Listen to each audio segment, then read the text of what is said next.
मी श्रीकांत पाटील. मी पुण्याच्या स्पंदन हॉस्पिटलमध्ये नोकरीला होतो आणि माझी त्यावेळेस ICUमध्ये ड्युटी होती. आणि एका रात्री इतका थरारक मला अनुभव आला की त्या दिवशी अचानक संध्याकाळी एका ॲक्सिडेंटची केस आली आणि तो ॲक्सिडेंट इतका मोठा होता की त्या तरुणाला इतक्या खूपच इजा झालेली होती. म्हणजे त्याच्या बरगड्या खूपच विस्कळीत झालेल्या होत्या. डोक्याला मार लागलेला होता. फक्त त्याचा श्वास चालू होता. ती ॲक्सिडेंटची केस समोर आल्यानंतर आम्ही सर्वजण खूपच घाबरलेलो होतो. कारण त्या तरुणामध्ये आता काहीच राहिलेलं नव्हतं. कारण त्याची कंडिशन खूपच क्रिटिकल होती आणि त्याचा फक्त श्वास चालू होता. आणि त्यावेळेस आमच्या सिनियर डॉक्टरांनी देखील आम्हाला सांगितलेलं होतं की त्या तरुणामध्ये आता काहीच राहिलं नाही. नंतर त्या तरुणाला आम्ही व्हेंटिलेटरवर ठेवलेलं होतं. त्याच्या कुटुंबियातील सर्वजण आम्हाला आमच्या मुलाला वाचवा असे म्हणत होते, आक्रोश करत होते, विनवणी करीत होते. परंतु आम्ही फक्त त्यांना आधार देत होतो की सर्व काही ठीक होईल. परंतु आम्हाला देखील माहिती होतं की त्या तरुणामध्ये आता काहीच राहिलेलं नाही. फक्त त्याचा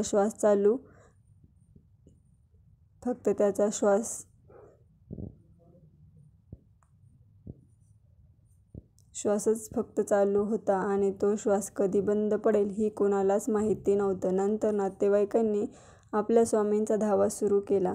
म्हणजे स्वामींना प्रार्थना केली की आमच्या मुलाला या मृत्यूच्या दाढेतून बाहेर काढ. त्यानंतर हा तरुण ICUमध्ये होता. व्हेंटिलेटरवर ठेवण्यात आलेलं होतं आणि त्यावेळेस अचानक एक आजोबा माझ्याजवळ आले आणि त्या तरुणाला भेटायचं आहे असे म्हणाले. त्यावेळेस मी त्या आजोबांना म्हणालो की आजोबा, त्या तरुणामध्ये आता काहीच राहिलेलं नाहीये. तो शेवटची घटका मोजत आहे आणि तुम्ही त्याला भेटू शकणार नाही. त्यावेळेस ते आजोबा मला खूपच रागावले आणि म्हणाले की तू कोण आहे त्याची शेवटची घटका मोजणारा? मला त्याला भेटायचं आहे. असे म्हणून आजोबांनी मला बाजूला सरकवले आणि त्या तरुणापाशी गेले. मी ते लांबूनच पाहत होतो की त्या आजोबांनी त्या तरुणाच्या डोक्यावरून हात फिरवला, संपूर्ण शरीरावरून, नंतर हात फिरवला आणि नंतर ते लगेच बाहेर गेले. मी आजोबांना पाहतो न पाहतो तर आजोबा कुठेच मला नंतर दिसले नाहीत. नंतर मग मी त्या तरुणापाशी थोड्या वेळाने आलो आणि अर्धा तासाने त्या तरुणाचे सर्व काही बंद पडलेले शरीर होते ते पुन्हा नव्याने चालू झालं आणि सर्व जे काही ठोके हृदयाचे होते ते देखील आपोआप चालू झाले. त्यावेळेस नंतर मी सिनियर डॉक्टरांना बोलवले आणि त्यांनी देखील चेकअप केलं. तर हा एकच चमत्कारच वाटला. कारण जे शरीर, ज्या बरगड्या त्याच्या व्यवस्थित साथ देत नव्हते ते सर्व काही शरीर साथ देत होतं. नंतर घरच्यांना त्यांच्या सांगण्यात आलं. त्यावेळेस सर्वजण खूपच खुश झाले आणि हे सर्व काही स्वामींची कृपा आहे असे म्हणाले आणि स्वामींचा जय जयकार करू लागले. त्यावेळेस मला दवाखान्यात असल्यासारखे असे वाटतच नव्हते. मी एखाद्या स्वामींच्या मठात आहे की काय असं वाटत होतं. माझा देवावर जास्त मी विश्वास ठेवत नव्हतो. नंतर माझे खूपच विचारचक्र चालू होते.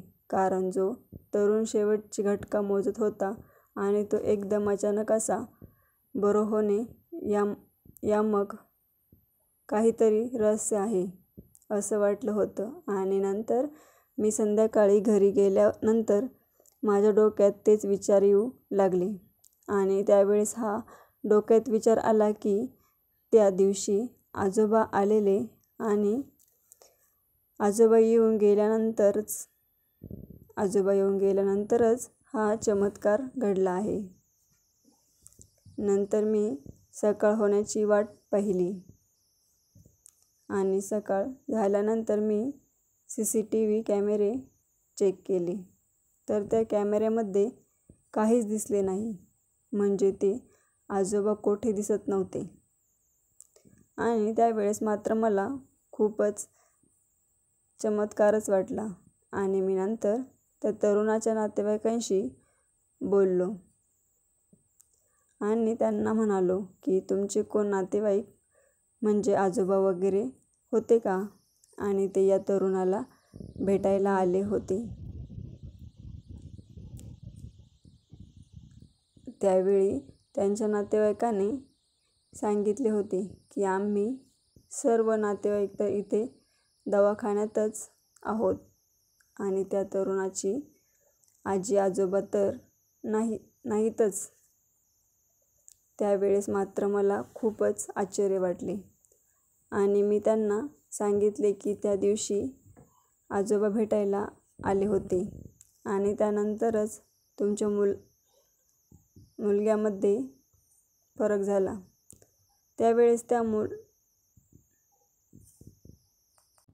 त्यावेळेस त्या मुलाची आई म्हणाली की हे तर माझे स्वामीच होते. स्वामींनीच माझ्या मुलाला वाचवले आहे आणि त्या दिवशी संध्याकाळी भेटायला आलेले हे माझे स्वामीच असणार. व त्यावेळेस माझा मात्र स्वामीवरचा विश्वास अतूट झाला. कारण त्यावेळेस मला ते आजोबा म्हणाले होते की त्या तरुणाची शेवटची घटका मोजणारा तू कोण? आणि हेच वाक्य माझ्या सतत कानी पडू लागले. आणि खरंच मी तेव्हापासून मात्र स्वामींवर विश्वास ठेवला आणि तेव्हापासून मी देखील स्वामींच्या सेवेमध्ये आलो. कारण त्या तरुणाला मृत्यूच्या दाढेतून बाहेर काढणारे फक्त स्वामी होते. कारण स्वामींनी त्याच्या भक्ताची हाक ऐकली होती.